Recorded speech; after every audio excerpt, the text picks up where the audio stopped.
Obviously, we are all familiar with an Earth that has trees, has bodies of water, and can sustain life. Basically, it's the one that we're in now. But what if I told you there were other Earths besides this one? You'd probably call me crazy. But what if there were? Hello there, and welcome back to the Discover Space channel, where we explore endless cosmic possibilities, discoveries, and mysteries.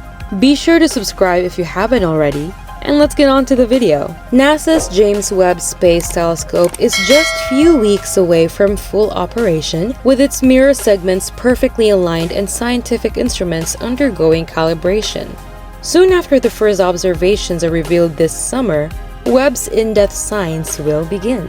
The JWST plans to investigate strange new rocky worlds in unprecedented detail. The scientific team of the telescope has set an ambitious goal of studying geology on these small planets from 50 light-years away. The first year's research will include studies of 2 hot exoplanets categorized as super-Earths due to their size and rocky composition: the lava-covered 55 Cancri and the airless LHS 3844b. Researchers will use these celestial bodies to train Webb's high-precision spectrographs in order to better understand the geologic diversity of planets throughout the galaxy, as well as the evolution of the rocky planets like Earth. Due to their relative brightness next to a star and their small size, rocky planets are more difficult to detect than gas giants in current telescope technology. But Webb's powerful mirror and deep space location should allow it to examine 2 planets slightly larger than our planet Earth. 55 Cancri E. 55 Cancri E orbits its sun-like star at a distance of less than 1.5 million miles, completing one circuit in less than 18 hours. The day side of the planet is thought to be covered in lava oceans due to surface temperatures far above the melting point of typical rock-forming minerals. Although previous research has ruled out a thick atmosphere of hydrogen, carbon dioxide, or water, the planet may have a substantial atmosphere of oxygen or nitrogen, or a very thin atmosphere of mineral vapor, such as silicon oxide. Just how steamy is it? We're talking about a surface covered in oceans of lava. It is an absolute epitome of hell, if you ask me. Researchers believe that if the planet is tidally locked, which means that one side is always facing the scorching sun, the lit surface must be permanently molten. If the planet is not locked, it will go through day-night cycles, with the surface heating up and melting during the day and cooling and solidifying at night.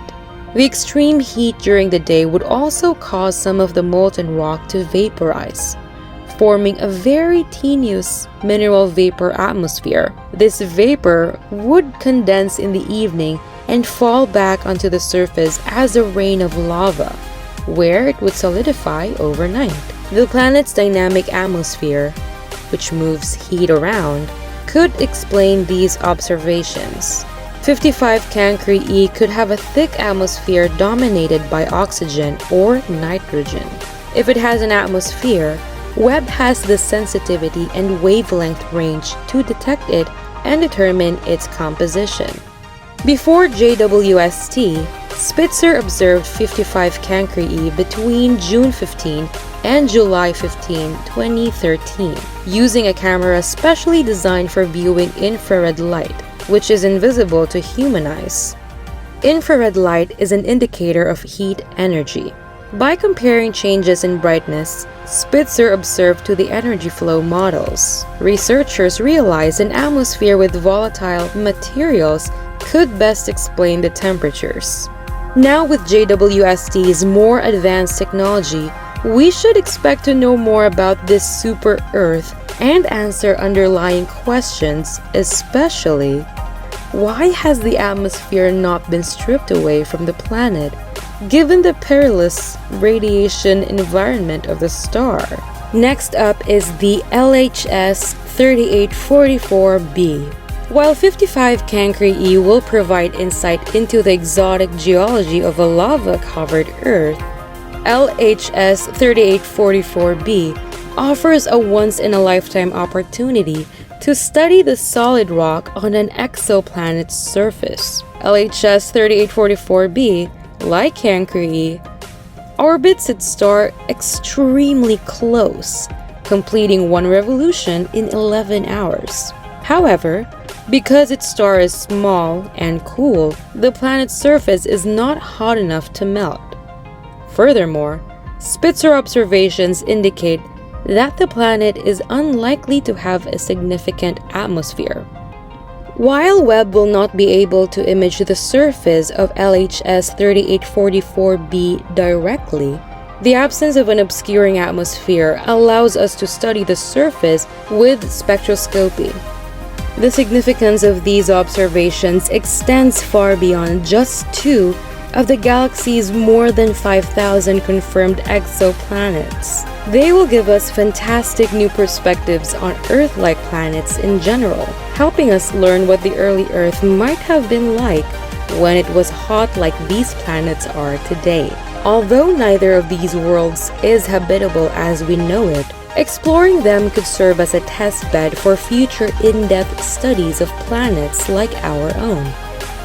For the time being, Webb is going through late-stage commissioning procedures such as tracking targets in the solar system and switching between hotter and colder altitudes to test the mirror and instrument alignment.